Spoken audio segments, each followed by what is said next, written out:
Pour terminer cette section sur les rituels religieux, il y en a un qui date pas depuis des centaines d'années. C'est très récent et ça s'appelle la marche cosmique. Bon, avant l'invention d'une marche cosmique plus récente, puis avant même que je vous le décrive, je vais vous décrire quelque chose qui ressemble un peu, et c'est celui du labyrinthe de Chartres. Hein? C'est une œuvre sur le plancher qui date du 12e siècle. Ça a presque 13 mètres de diamètre, donc un très grand cercle sur le sol. Et lorsqu'on entre par l'entrée du labyrinthe, là, puis on marche sur le tracé, ça prend plus de 260 mètres à marcher. Donc, c'est un pèlerinage en tournant en rond un peu. Le parcours de ce chemin pourrait être considéré comme une métaphore du voyage spirituel, un chemin méditatif. C'est d'aller au centre de soi-même, c'est d'aller vers Dieu qui est au centre de tout. Donc là, on parle d'une œuvre qui est par terre, qui a plus de 800 ans.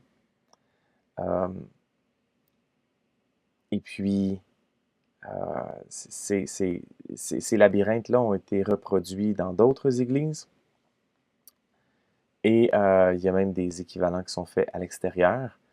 Il y a même une compagnie là, qui a développé une manière de déplier ça, puis de suivre le modèle pour le construire soi-même. Les reproductions extérieures du labyrinthe de Chartres ont une connotation cosmique parce qu'on marche en contemplant l'horizon jusqu'à ce qu'on arrive au centre. Évidemment, c'est une marche existentielle. Donc, quand on parle du centre de l'univers, ce n'est pas le point central physique de l'univers, mais d'aller au centre de la signification. Et là, plus récemment, il y a eu l'invention par une sœur catholique aux États-Unis, The Cosmic Walk, la marche cosmique. Et ça, c'est la manière que ça a été représenté par elle. Il existe quelques variantes, mais l'idée, c'est de... bon, souvent, on va commencer au centre et on va aller vers l'extérieur. Le centre représente le Big Bang, le début de la création. Et là, vous voyez, on va suivre la corde et les différents lampions. Dans ce cas-ci, ça aurait pu être autre chose. Ça aurait pu être des pierres, ça aurait pu être simplement un dessin. Mais il y a un petit papier aussi qui nomme le jalon. Alors, après le Big Bang, il y a la formation des étoiles, il y a la formation des planètes. Ensuite de ça, sur la planète elle-même, là, on a un plus grand focus sur ce qui se passe. Il y a les premières précipitations, donc il y a les premiers océans. Et dans les premiers océans, après un certain temps, il y a les premières formes de vie sous forme de bactéries. Ensuite de ça, les formes de vie multicellulaires. Il y a la photosynthèse qui va permettre de créer l'oxygène dans l'atmosphère. Ensuite de ça, des premières formes de vie marine. Ça va nous amener même jusqu'aux poissons. Puis les poissons, il y en a quelques-uns qui vont pouvoir se transformer, marcher sur la terre ferme, les premiers reptiles, les amphibiens. Là, la vie se trouve sur Terre aussi. Il y a des oiseaux qui peuvent commencer à voler dans le ciel. Il y a les mammifères qui se développent sur Terre. Donc, il y a ces jalons et on écrit à chaque fois c'est combien de milliards ou de millions d'années que ça a pris. Et puis, souvent, vers la fin, ben, on retrouve plein de jalons, un à côté de l'autre, parce que c'est bien excitant, on trouve bien des choses au dernier moment. Donc, la marche cosmique place les grands jalons de l'évolution sur les 13,7 milliards d'années depuis le Big Bang, depuis le point initial. Le parcours méditatif, c'est pour se poser des questions existentielles sur les origines. Ça a été composé par une sœur dominicaine, Miriam McGillis, de la Genesis Farm, qui est au New Jersey. Et ça a été fait à partir des écrits du prêtre passionniste Thomas Berry. On peut notamment voir une description de ce que je viens de vous dire, les étapes de création, là, dans The Dream of the Earth, un livre en 1988.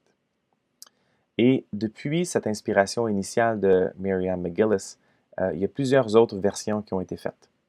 Lorsque je me suis promené sur Internet, j'ai vraiment trouvé toutes sortes de versions, certaines plus poétiques, certaines plus factuelles. Certaines d'entre elles sont beaucoup plus nouvel âge. D'autres sont un peu plus, tendent plus vers des choses qu'on pourrait reconnaître au niveau chrétien. Alors là, l'une des choses que je voudrais vous proposer, c'est une version du récit de l'évolution de l'univers et de la vie sur Terre, mais qui fait un écho au récit Genèse 1. Donc là, Thomas Berry regardait toutes les recherches scientifiques et a fait une liste, une séquence de création qui a souvent une certaine poésie, mais qui est méconnaissable par rapport à Genèse 1. Moi, j'ai décidé de marier les deux ensemble, de raconter cette séquence-là grâce à notre curiosité humaine de faire de la recherche scientifique et on a trouvé ça fait combien de millions d'années et milliards d'années que telle chose s'est produite, puis dans quelle séquence. Mais je le fais avec le langage biblique et c'est ce que j'ai simplement appelé le nouveau récit de la création que vous pouvez utiliser pour une marche cosmique.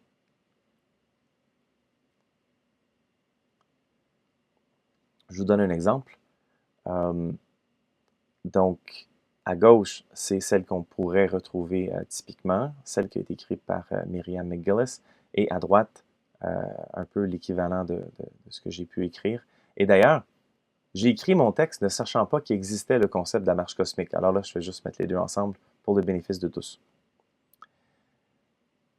Il y a 120 millions d'années, l'émergence des plantes à fleurs qui concentrent leur énergie vitale dans les graines, rendant les protéines disponibles pour les mammifères et apportant couleur et parfum à la Terre. C'est beau, c'est factuel, c'est même un peu poétique. Voici de mon côté, peut-être pour un groupe de croyants qui voudraient conserver cet écho de langage biblique. Par son verbe, Dieu dit qu'il y ait des fleurs pour embellir la terre, et il en fut ainsi. Dieu créa les fleurs selon de nouvelles espèces de plantes, et Dieu les bénit avec les vêtements les plus beaux. Dieu fit de la terre un grand jardin. Il y a 130 millions d'années, une nouvelle étape commençait, et Dieu vit que c'était bon. Alors je vous laisse choisir, et ce sera probablement très intéressant de vivre une marche cosmique